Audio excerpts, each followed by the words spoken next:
Welcome to the Battlefield Show. I'm your host, Sage Goodwin, and as always, I'm joined by Sammy Boy. How you doing, man? I'm doing well, man. How are you?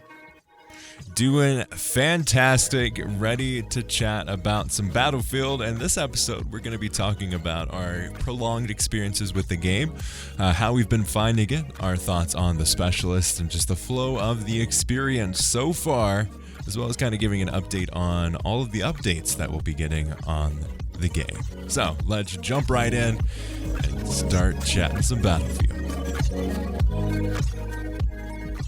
Sammy, how you been enjoying some Battlefield recently? I have been absolutely having a blast. It's the first sort of week or so was obviously a little bit rough with some of the server issues and stuff like that, but it definitely feels like it's improved a lot, especially since the patch that happened yesterday. The bloom seems to be a lot better than it was, that was probably the one thing that was starting to annoy me, that I was just kind of losing gunfights that I felt like I shouldn't be losing. So, yeah, it definitely feels, obviously there's still a lot of work to be done, but it definitely feels a lot better than it felt in the first sort of week or so. And yeah, I'm having a blast. What about you? I've been enjoying it. I have yet to play it since the new beta. It was Thanksgiving here in the U.S., so had some time up with family, eating some good food. But I am really pumped to play. I've been watching a bunch of gameplay and videos that people have been making on the most recent update. Again, we're going to get the big update in the third one in terms of all of the big details. But I've been really liking how things have changed in the second update that they've had post-launch, and it seems to be good. I mean, the bloom at launch was it was weird because it wasn't in the beta. It just seemed to pop out of nowhere, and rightfully so. We all are like, hey, DICE, don't. Yeah, it was weird that it almost felt like it was a bug. I'm not sure if they actually put that in on purpose, because it was fine in the beta, unless they just heard a lot of people. There were obviously people complaining that the gunplay sucked or whatever. I'm not sure why, because personally it felt great to me. But maybe they thought, okay, let's tune it up a little bit. That could have been why, but it almost felt like it was bugged because some gun, like the PP29, didn't have it. So yeah, whether it was a bug or not, I'm not too sure, but I'm glad that I'm glad it wasn't. If it was a decision to do, I'm glad that they've kind of reverted after we said that it was kind of shitty. So yeah, I'm definitely glad that's gone, because that was one thing in the beta that I thought felt absolutely fantastic, was the gunplay, and yeah, the fact that it was changed on launch, that obviously made it feel kind of underwhelming a little bit. So it's good to see that it's back to where it should be.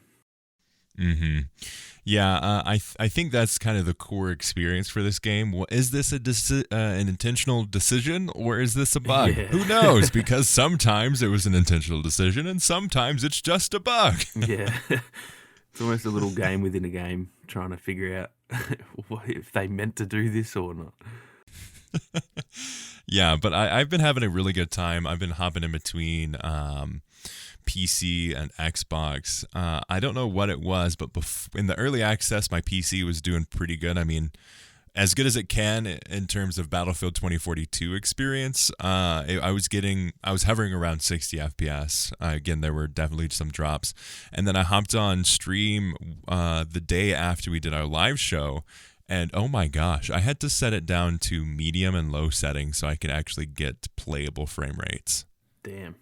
I've heard a lot of it's really weird how inconsistent it seems, because I've heard so many people saying it's bordering on unplayable on PC. My PC's not even good, and I was playing on PC yesterday getting 90 frames a second, so it's weird. Which is wild to me. Yeah, I've only got a 2070 and it's running better than it is on the Series X. It just feels really, really good on PC for me. So I don't know what the hell's going on. Whether it's, again, maybe it isn't all down to optimization. Maybe there is some sort of bug that's interfering with certain hardware customizations. Yeah, that's making, Because even with, if it is an optimization thing, you'd still think that like a better PC would perform better than a worse PC. But the fact that like my PC is objectively worse than yours, but mine seems to be running better. Like that just doesn't way make sense. better. Yeah, so it's weird. I really don't get it.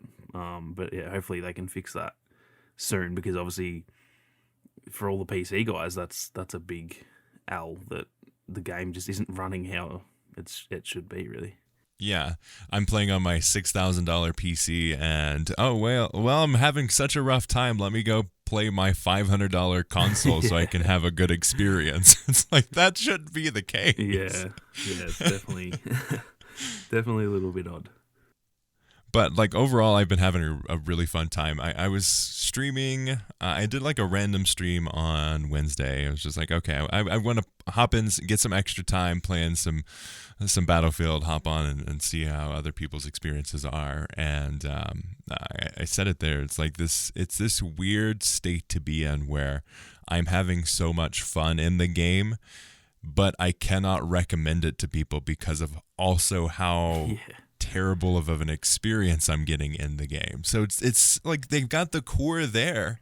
It's so close, and like there's so many of those different things that just are missing from the game that are just like, yeah, no, we're not gonna have that in this game. And it was an intentional decision.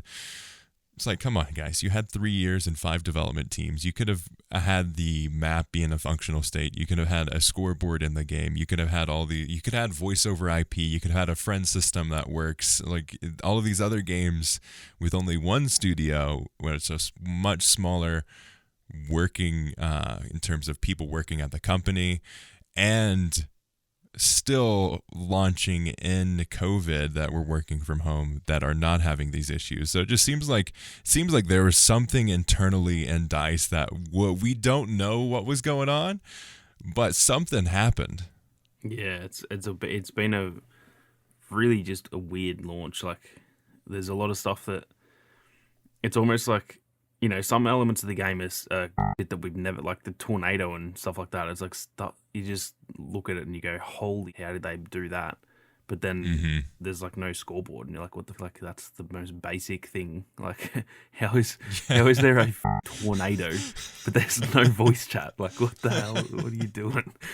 So it's it's been a roller coaster, man. This launch has been one that I'll remember for a long time, because there's so many highs and lows, and it's so divided. Like some people are just having an absolute blast, and some people will say this is the worst game they've ever played, and it's just like, it's just chaos out there at the moment. It's so weird.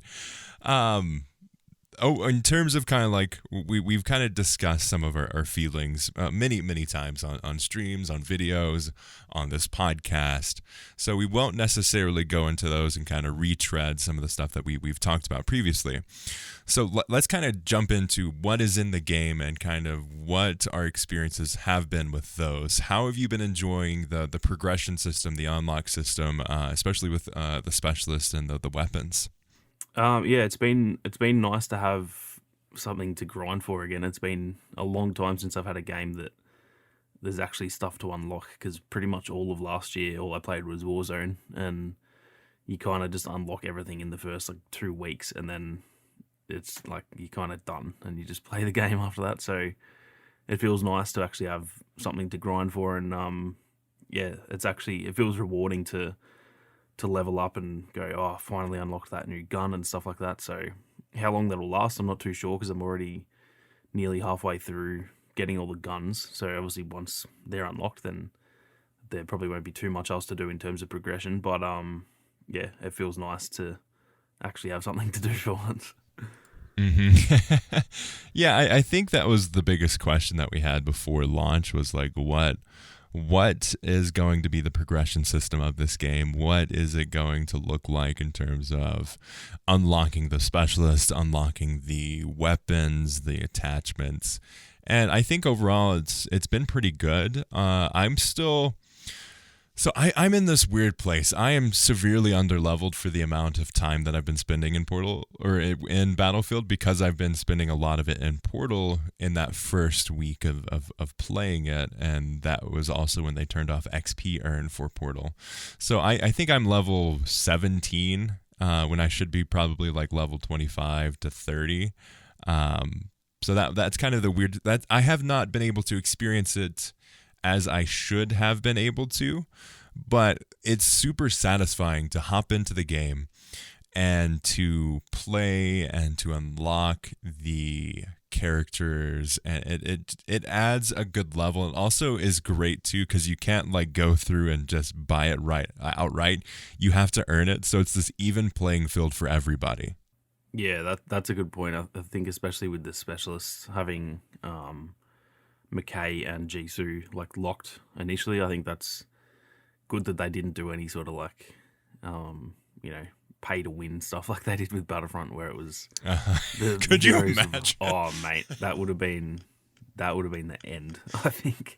Yeah, they would have, no, that would have just been hell on earth if they had have done that.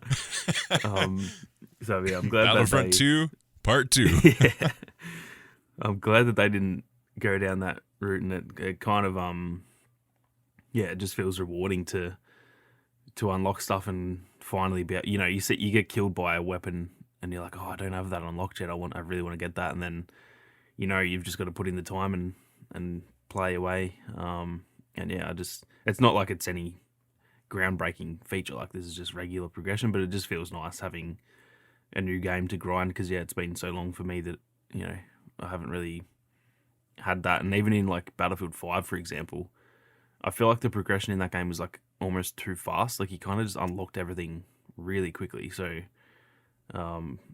it's just nice to. I know a lot of people are like against it. I've seen a lot of people saying like you should just be able to have every gun from the start, and like it's not. They think that progression. The devs think that progression is like what keeps people playing, but a lot of people just say, oh, like I don't really care, I just want to unlock every gun. So there's some people that don't agree with it, but for me, I don't know, for me it's always fun to starting out to just have a handful of weapons, and then you kind of unlock new ones as you go, and it kind of just means that you spend more time with all the guns, because you kind of try out the early ones, and then when you unlock a new one you use that, rather than if they're all unlocked, you just know which ones are good and you're just going to stick to those the whole time pretty much. So, yeah, I think it's been really good so far. Yeah, I mean, I personally am someone I am perfectly fine with all the weapons being unlocked in the beginning, and the reason people play your game is because it is a fun experience and it's a good gameplay offering, versus this artificial kind of, you're going to have to play this game for 20 hours so you can unlock everything. And then boom, you've played the game 20 hours and be like, oh, everybody has spent X amount of time in the game. It's like, okay. It's fine in terms of like a developers being like, yeah, we're gonna make sure these people are in our games and they stay this long. But we're also in a time period where you have these other games where they give you all the weapons, and like especially in like Battle Royale, like the way that you unlock these weapons is finding them on the ground. So there is this less of I think it's almost kind of like a dying part of game development, which is I think Battlefield 2042 is in this interesting like twilight zone between like it wants to be a game that is released in 2021, but it also cannot be a game released in 2021 because of the decisions that they've made and because of the infrastructure for development that DICE has. Yeah, I couldn't agree more with that. It feels like we are kind of in that. I think we kind of touched on this in the last podcast, but it feels like we're in that kind of middle period between eras of gaming, where that we've gone from the typical live service stuff to, it feels like the future of gaming is going to that like free to play type of thing. And we're kind of like, this game is just in the middle of that, where they didn't want to release Hud's own free to play, but it almost needs to be. And we're kind of moving towards that. And there's a lot of those little decisions in the game that, it's like they're sticking to traditional stuff, which is kind of weird because they don't have a lot of traditional stuff like the scoreboard and stuff, but they're sticking to a lot of the traditional things like the progression and stuff like that, which again, I'm not really against it, but it does feel like this is kind of maybe the last game with a lot of those elements to it, because this is just, it's a little like middle period between, I guess, generations where I think a lot of stuff will change by the next Battlefield. So it's definitely a weird time for sure. Yeah, I like how you put it. This is the last time a game like Battlefield 2042 can come out, pretty much. Yeah. Kind of switching gears just a little bit. Let's talk about specialists. And I did have a note from a partner of mine in Uplink, Dinko, who does most of the editing for the video stuff, and we work together on strategies. He is not a fan of specialists. He hates them with every fiber of his being. But like, I think both you and I were of this mindset of like, this is going to be awful, and our bar was set so low that kind of our expectations were so low in the beginning that I think we've come out of it in a much better place than someone who's very hopeful for specialists. Yeah.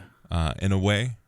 Yeah, I agree with that. I think it was probably a good thing that the beta made them seem kind of shit, because I was then, of that mindset, like, oh no, they kind of suck. I'm not the biggest fan. And then, like I said on the last podcast, I don't know what changed for me, but I'm fine with them now. It's just, it's a complete 180 for some reason. I still don't know why. I still have no idea. I think it's just the fact that there's more, and I think the thing for me too is that I haven't been killed by the same one over and over. Like, it's kind of, there seems to be a good mix, and none of them are really overpowered.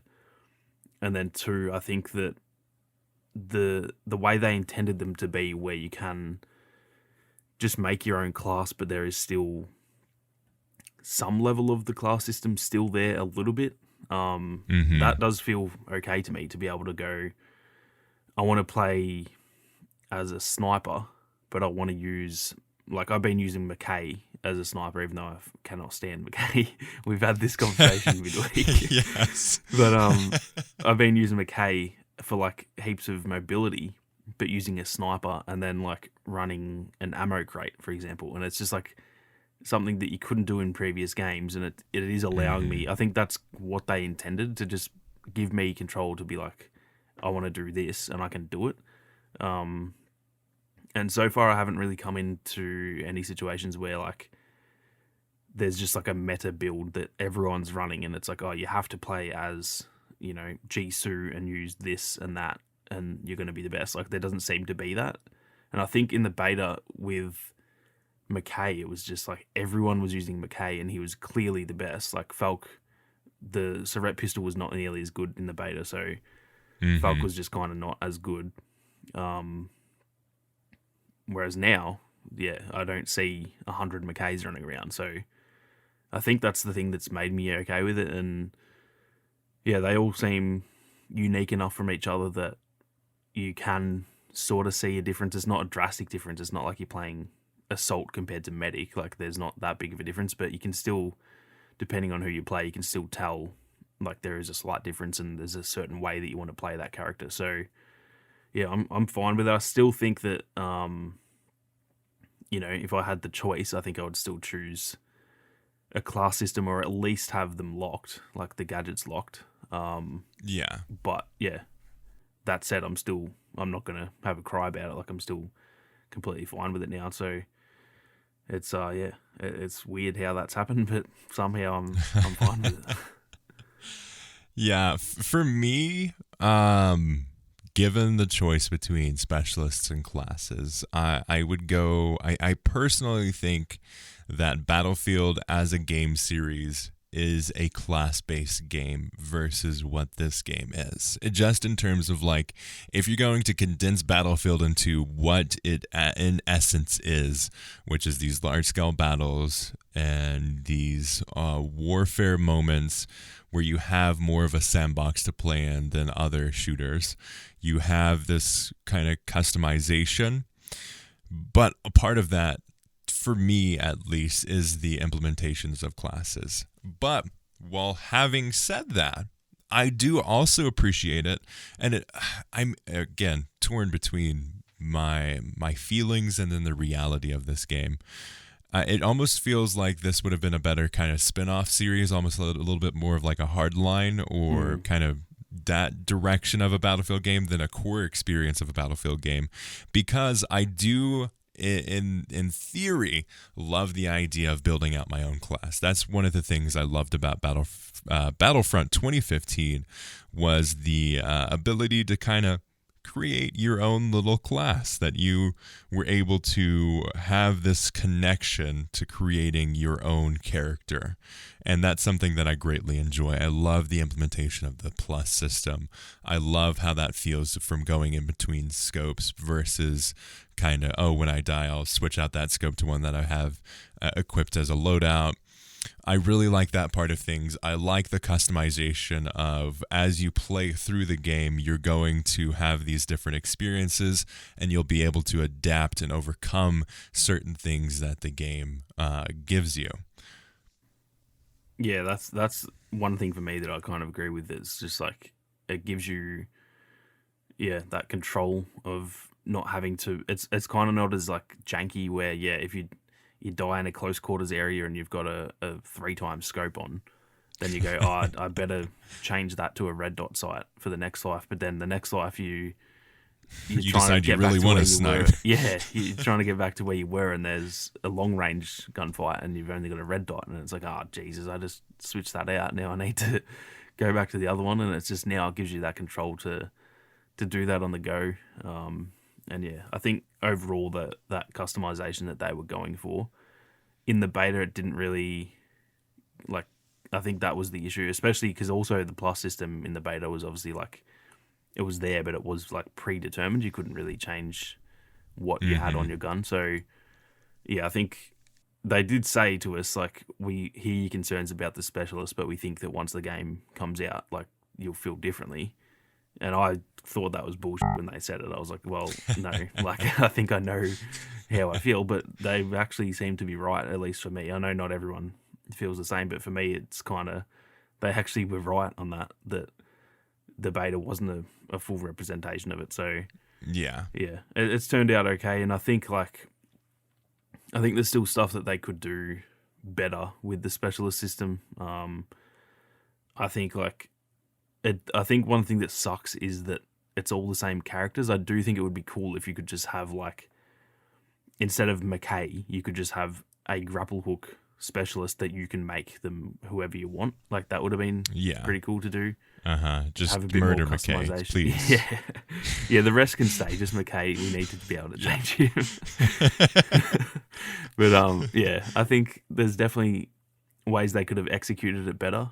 So I don't want to. I hope it doesn't come across like I'm, oh, this is perfect, because it's definitely not perfect. But I'm just kind of happy enough with it, and I think I made a video before the game launched, kind of saying this, that whether it works or not, this is the type of stuff that I think Battlefield has to do to try and like adapt and evolve over time, because I don't know, games just need to change things up. You can't just do the same thing every time. Looking at you, Call of Duty, because it's just the same every year. And as fun as that experience is, Call of Duty is the game now where you buy it and you play it for like 2 months and you've experienced everything, and you just have a 10-month break until the next game. And I think that, yeah, Battlefield isn't that type of game, and they do need to at least try things. So even if it turns out in 2 years this was a complete bust of a system, they tried it, it didn't work, and then they can go back to the class system. But at least now we know. Yeah. So I'm kind of fine with the decision to have them. But yeah, it's going to be interesting to see how people feel about it in a few years, whether it's turns out to be liked or whether people still aren't the biggest fan of it. I think for me personally, and my experiences with the game, I think specialists are something that mostly work. I don't think they work to the level that DICE was saying they would be before launch and during the beta, because I think there's definitely specialists that I rarely see in play. Uh, Most of the time I don't see Casper. Like I Yeah. don't I cannot remember in the 7 hours that I've or 8 hours that I've played on PC a time where I was like, oh hey look, there's a Casper. Yeah, Never, true. never have I during that time period been like, oh yeah, there he is. I've seen Boris like once. Irish is a good one. Webster McKay, I've seen a ton just because of the grapple hook. Yeah. It's not as used as like in the beta, but definitely up there. Jisoo is another one that I've seen so many times. Jisoo and McKay are probably the two most popular ones. I don't know if that's related to the fact that they have to get unlocked in a certain level, and once people get to that level, they're like, okay, I might as well play this character, or but also their play styles are just so good and so Yeah. effective that it's like, yeah, it's understandable why you'd be playing Jisoo. Yeah. Yeah. That is very true. That's a good point about the levels too. Like I think I've kind of noticed that with a lot of guns where it's like, it seems like there's a new meta gun, and you're like, oh, everyone's using that. It must be the best. But then I think it's partly just because that like everyone's kind of unlocking that gun at that time, and then Mm-hmm. that it's Yeah. just everyone's using it, and then like a day later, you're like, oh, now everyone's using this gun. They must be the new meta. When no, it's just people just unlock stuff and they want to try the new stuff. So it's definitely going to be interesting to see in like a couple of months how it's kind of hard to judge all that stuff now, I guess, because like we're all still getting the hang of everything. So Mm-hmm. once the the honeymoon phase is over and people are just playing what they like, it'll be interesting to see if there is like, even though I said earlier there's no meta build for a specialist, there could end up being that in the future where everyone's running around as Jisoo with a certain gadget and just that becomes the thing. So hopefully that doesn't happen, but I guess only time will tell with that one. Mm-hmm. Yeah, I think it's going to be one of those situations where we're just going to slowly learn what everything looks like, how everyone likes it. I know personally, there's been this bug where the loadout that you choose is not the one that you spawn with, and it was annoying until I found my new favorite weapon, which is the SVK. I love that weapon so much. That is a good gun, actually. Like I did not think that I would enjoy that weapon as much as I have been. Um, it's wild to me to be like, oh hey, this weapon it only has the issue I have with the weapon is I only spawn with however many bullets, and usually in the span of a life I use all of those bullets. Yeah. I think it only has 6 bullets, doesn't it? And that's my only like downside to using it is that because I'm just like way too aggressive with it, and I end up just shooting all the bullets, and then I'm like, I'm done. Mm-hmm. And it's so hard to find someone who has an ammo crate. Yeah. So whenever I do get like reloaded on my ammo, I'm like, I'm crouching next to him, kind of like giving him the heads up, like, yes, please, thank you. Oh my Yeah. gosh, I've been without bullets using my pistol for 20 minutes. But I really appreciate that side of things. What specialists have you been rocking and rolling with? There's probably been 2 for me that I've been maining. Sundance number 1. The wingsuit is just spot on for my playstyle. I just love to be super aggressive and like just pull off some crazy flanks and stuff like that. So Sundance is probably number 1, and then number 2 would be Falk. Just playing that medic role, and I generally will just run an ammo crate with Falk, so I'm literally just healing and resupplying everyone, and I'm just essentially sitting there like in breakthrough. If you're on defense, I'm pretty much just sitting there running around like healing people and giving them ammo. I'm barely even getting kills. I'm just like, my job is just to make sure everyone's okay, pretty much. So Yeah, you're doing the Lord's work. yeah, so yeah, they're probably my main 2. I've probably played a little bit of Angel as well, and a bit of Rao. But yeah, I've kind of played everyone a little bit, but they're definitely the top ones for me. What about you? Naveen Rao, man. Oh my gosh. Dude, Underrated. dude, seriously. I made a video the other day. I was like, this is the most underrated specialist, and Oh my gosh, the impact that you can have on vehicles as an infantry, and personally as someone like you, Sammy, that just despises vehicle play, and I personally suck at it. So Yeah, I'm also not motivated to try to learn because I don't enjoy it, yeah, and I enjoy the infantry, the ground infantry side of gameplay. But you also have to have some kind of option against the vehicles because of how many there are. mm. So as soon as someone in my stream chat was like, dude, you need to try Naveen Rao. Like, come on, do it. Naveen Rao and missile launcher. I have yet to unlock the the tracking missile, so Oh yeah, I'm not as effective against like the helicopters. But yeah. I've gotten really good with my aim with the M5 missile launcher. Oh, it's so satisfying. I've only hit one, but man, when you can hit a chopper out of the sky with those, it's so much fun. Just the act of hacking a helicopter and watching it just slowly float down Yeah, until they can regain control yeah, is incredible, and it's such a fun experience. Especially what I love to do is like if a tornado comes in, jump in the tornado, get as high as I can, parachute, and then go through in the skies as an infantry and hack helicopters on my way down. yeah.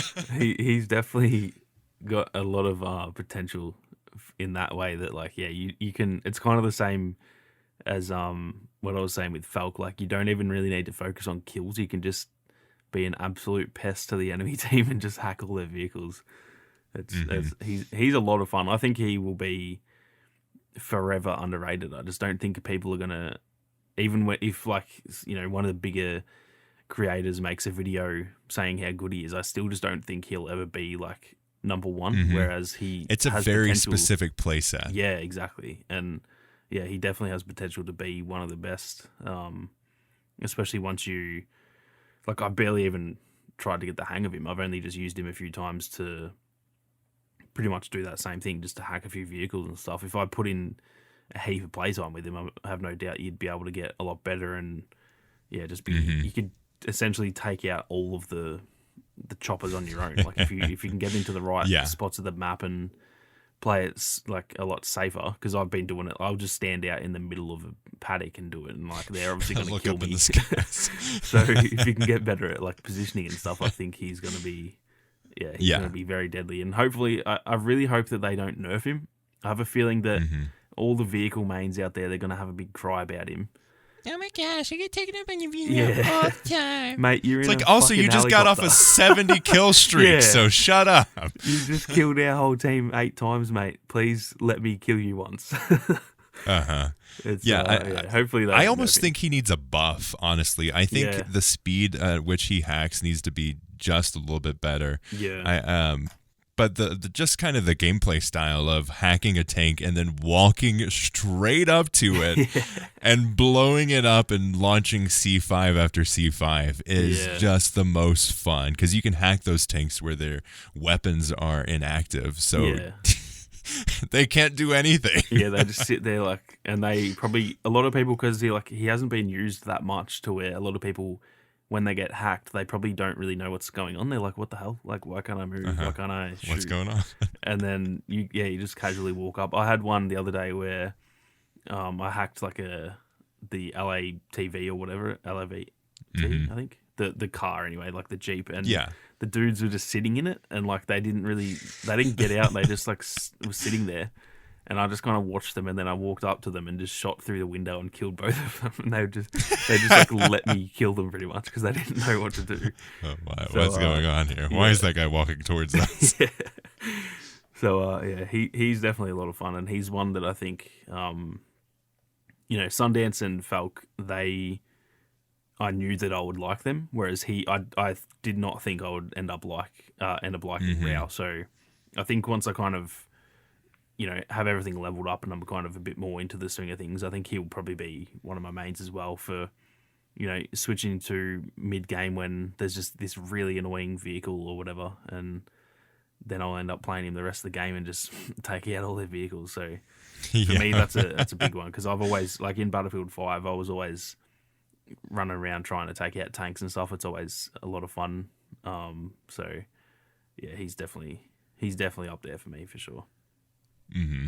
It's so effective at the type of gameplay that Battlefield is. Yeah. I've been having a blast, and it's such it's a play style that I greatly enjoy playing, and it's something that you may not necessarily like it all the time, but you should not be sleeping on Naveen because of how effective he is, especially when you're trying to capture a point. Just to be able to go through and hack all of the vehicles, very effective against the hovercrafts. I and a teammate were able. I hacked the hovercraft, and we both shot missile launchers at it consecutively, and it didn't last more than 5 seconds. We were able to capture that point. Yeah. Stupid hovercrafts, man. But like definitely an underrated hero or specialist. Yeah, for sure. Another one I've been enjoying is Irish. Irish is really good at closing those gaps and being able to just find, because you have a lot of space to go in between capture points. You have to have some kind of way to hide from the amount of people trying to snipe you with a pistol from 400 meters away. Yeah, he definitely seems like, I haven't really used Irish that much, but when I do use him, he seems pretty useful. Like he can, like you said, you can kind of those areas, like I'm thinking of like on renewal breakthrough when you're going to push through like the fields, and you can kind of get up there a lot easier. Yeah, he definitely seems like he's got potential as well. So I haven't used him too much, but I think I'll eventually get around to using him quite a bit as well. Yeah, and that's kind of the same with Dozer as well. The reason I play Dozer is not for the close quarter stuff. It's to get across. I pull up the shield and just trek across an open area. Yeah. And pray that no one's behind me. But I've been enjoying those specialists. I mean, I've got McKay unlocked, but I don't feel particularly motivated to play McKay, among many different reasons. One, the gameplay style. Sometimes you're just not in a place that you can use the grappling hook, so I think it's just a waste in terms of my play style, at least. And then we've had this discussion in a couple Discords. His face, man, it just makes me mad. Yeah, I kind of want to, I almost want to punch my monitor when he's on it. Right, yeah. You know, when you, he's the last character you've used, and then, you load up the game, and then he's, the character on your, in the Exodus. It's infuriating. I actually, I'm going to need to buy a new monitor at some point, because I'll end up punching him in the head. He just looks so annoying. And then his voice lines, that's what does it for me. My gosh, yeah. It's beyond cringe. I cannot actually stand it. I wish there was an option to actually mute your own character, because I would do that. I would love it. I would do that when I'm playing McKay. All of the characters are really annoying, but McKay is like all of the characters combined and then multiplied. It's stupid how I don't know what it is. I can't pinpoint, it's his eyes or it's just his face, and his personality is just the most annoying person that I've ever met. Yeah, I don't know what they did, but I'm not a fan of it. What was it? I can't remember who it was in our Discord, but so, a friend of ours was like, I think he is the he is what Ethan was like, he must be kind of what Swedish people think a cool Canadian would be. That is spot on too. That actually would not surprise me if that's what they picture as this cool Canadian guy that everyone likes, but in reality it's literally the complete opposite of that. Yeah. Oh my gosh. My goodness. Yeah. Just not a fan. As soon as there is an option to get some kind of customization to put a mask on his face, I will do so. Won't help with the voice lines, but at least I won't be able to look at his face. Yeah. It'd be great. Kind of closing off this episode, have there been what are some only in Battlefield moments that you've had? There's been quite a few, and I think that's the thing that's making me really enjoy the game.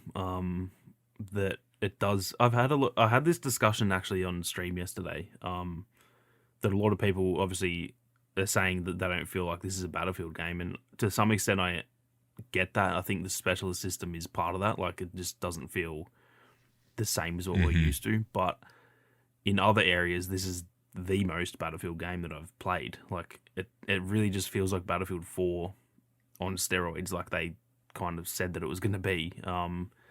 The amount of things that happen, and you're like, what the hell? Like, what is going on? There's a freaking tornado just threw a tank past me. Like, there's so many moments like that, you know, it kind of takes you out of the seriousness, which is for me a good thing. Like, I'm the type of player that I'm always trying to do well, and you know, most people would consider me a sweat. I'm always trying to have a good game, but then it's good to be reminded that this is Battlefield. This isn't. I'm not an esports player. Like, I'm just having fun. And if I see a tank get thrown away from me, like, that's funny, and it makes me go, "Oh, this is meant to be fun, not a freaking."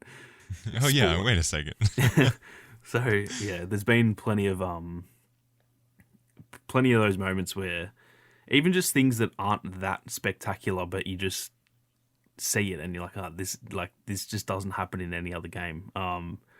Seeing like the hovercraft climbing up the walls and just like that is, it's that's the part of the game that I'm really enjoying, like the gunplay and the overall gameplay loop, but the only in Battlefield moments are definitely adding to that for me. And just every game, it feels like there's just something that happens and I see it and I'm like, what the hell? Like, this game is just ridiculous with how many crazy things happen. So definitely plenty of that going on.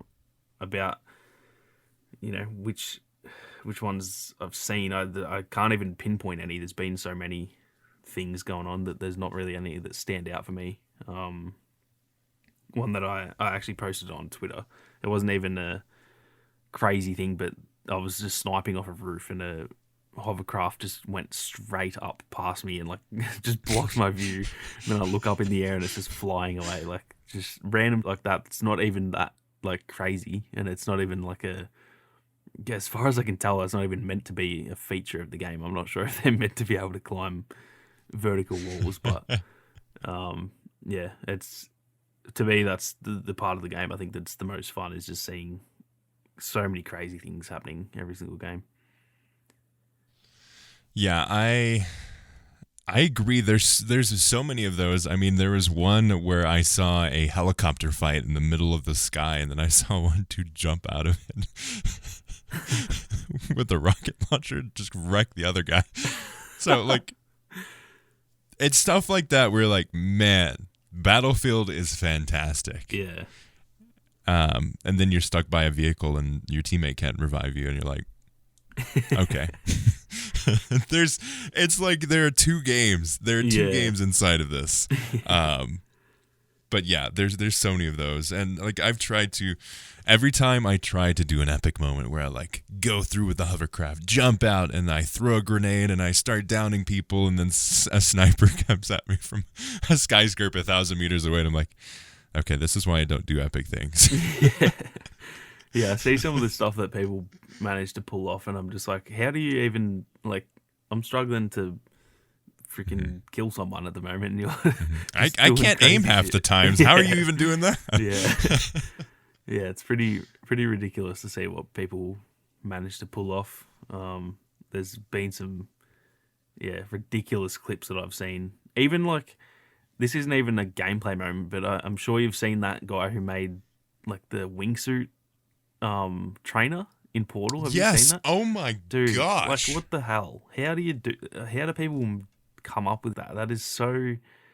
That is exactly what I was saying before the launch of this game, that I don't think any of us, even the devs, have any idea of what is going to be made with Portal. Like, that is just ridiculous that someone managed to make. I don't even know how you code that in to where the players are spinning around in a circle. Like, what the heck? What? I don't get it. I really do not understand how people do that. Yeah. For listeners who don't know, this incredible gentleman, or gentle lady. I don't know for sure, but this person in the community made this mode in Portal that will help you train your ability to use Sundance as a specialist, specifically the wingsuit. And I don't know how they did it, but they were able to make almost like a slalom run with somehow AI or something that made these circles that you hop from the top of this building through, and you have to make it through this circle of people in the air to be able to make another one spawn ahead of you and to go through the city to train yourself how to use Sundance. I still can't believe it. I saw it the other day, and then he added in a timer, and it pops up on the screen saying new personal best when you beat your time and stuff. Even that extent is how are you doing these things? I'm struggling to even make a freaking conquest mode in Portal, let alone doing that shit. It's mental. It's the part that got me the most was the fact that he made AI soldiers somehow floating in midair, doing circles, and just what the hell? How do you even do that? I don't actually understand that at all. I watched it the first time. I thought it was fake. I thought he'd edited the video or something. I was like, there's no way you can do that in Portal. There's 0% chance. And then I saw it. All the devs were sharing it. Then he did another one 2 days later that was an updated version with the timer and all that. And I was just like, what the hell? How the hell are people doing that? It's just ridiculous. Mm-hmm. What? What I need so badly. I wish I had the capability to make this. I want a training guide on how to use Portal. How can you make something like that? I would need a step-by-step guide to say, oh, hey, this specific thing affects this, and this paired with this thing will affect something entirely different. Yeah. Because we have this world, it is a coding platform inside of Portal to create your own battlefield experiences, but it's so wide and broad that I don't know how to effectively use it or what does what. It's daunting to look at. I was looking at it the other day. I've just got my own Portal mode set up just for going in and getting thumbnails. I've just got modes where it's just me and no one else. But when I was making one, I went into the logic editor just to look at what it is, and just went into the logic editor and was just looking at it what the hell. And I have some level of experience with coding. It's something I'm studying, and even still that's me having some level of experience. I should be more comfortable than the average person. So if I'm completely confused about it, I can't imagine people who have never seen any coding in their life. They'd be like, what the hell? There's so much depth to it, and half the I don't even know. I read it and I'm like, I'll be honest, I don't know what that means at all. I'll just look at it and go, that makes sense to me, and then I just exit the browser and go back to playing Battlefield. Yeah, it's like when you're a little kid and you go to a magic show and you're like, whoa, magic. And they try to explain it. You're like, yep, yep. I'm going to keep on playing what other people make. Yeah. But yeah, Portal is fantastic, and I'm glad the XP earn is coming back, because I've switched from just playing Portal to playing some All Out Warfare so I can start unlocking stuff. Yeah. And it's been fun. I definitely do prefer the experience of Portal over the full game, but I have been enjoying my time in Conquest, and that's mostly what I've been playing through is Conquest. I've had some rough experiences with Breakthrough, just some weird bugs and stuff, and just snipers and snipers. Snipers. Yeah, that's definitely the sniper mode. That's as someone, I love sniping, in that. Yeah, I 100% agree. That is where a lot of snipers will go, because it's everyone's kind of lined up for you, and you can just pick them off. So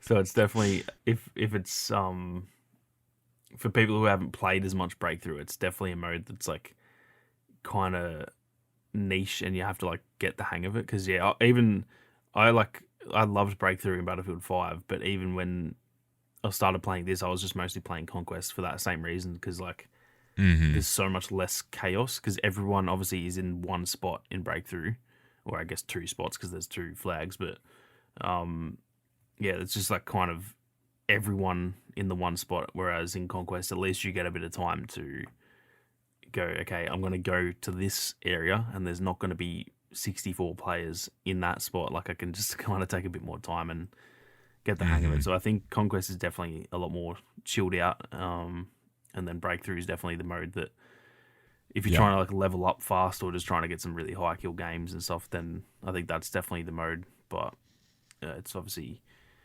a little bit too chaotic for some, and even for me, like I love the chaos, but even for me sometimes it's like, okay, I think I need to go play some Conquest now. I'm gonna go play a game where I don't have to be completely involved 100% of the time, so I'm not sniped from 1,000 meters away. Yeah. I'm gonna go play Conquest. Yeah, that's like I do enjoy it. Like you, kind of getting in that sweat mindset where you're just trying to get the best game you possibly can. Like I've been playing a bunch of Halo recently, and it's fantastic. And just the solid experience that game has, and just how robust it is fantastic. And that's kind of like where I'll say, just kind of that compared to Battlefield, it's night and day difference in terms of like, this is a game that knows exactly what they're doing, what kind of game that they want, and they've made it the best that they can. Yeah, that's true. But I've been trying and failing miserably to get higher on the leaderboard, and that's kind of been my challenge. Is like every night I'll hop onto some Halo Infinite multiplayer and be like, okay, my main goal is not to be at the bottom of the leaderboard. And I've been getting very good because I get into that sweat mindset, and I'll get into that on Conquest too, where it's like, okay, it's time to get good, stretch the fingers, get the shoulders going, and just jump in and just try to be Smoten. And it's so fun to turn that on too. But sometimes you don't want to do that. Yeah. Sometimes you want to hop on Conquest and have just some casual fun. Yeah, for sure. But I think with that, I think we covered a lot for this week's episode of the Battlefield Show. Definitely thank you so much for listening. We greatly appreciate the support. The podcast has been growing so fast and so quick. I think we're up to like over 30,000 downloads and views for the podcast over its lifespan so far, which is crazy to think about. Considering we launched it in July, the growth has been incredible, and we greatly appreciate all of your support for that. If you would like to support the show, definitely leave a review on Apple Podcasts or iTunes. We'd greatly appreciate that. And if you don't have an Apple device, you can download the iTunes app on your Windows machine, and you'll be able to leave a review there as well. We'd greatly appreciate it. It helps us out a ton, helps us get shown to new listeners, and also it lets us hear your feedback. So we greatly appreciate that.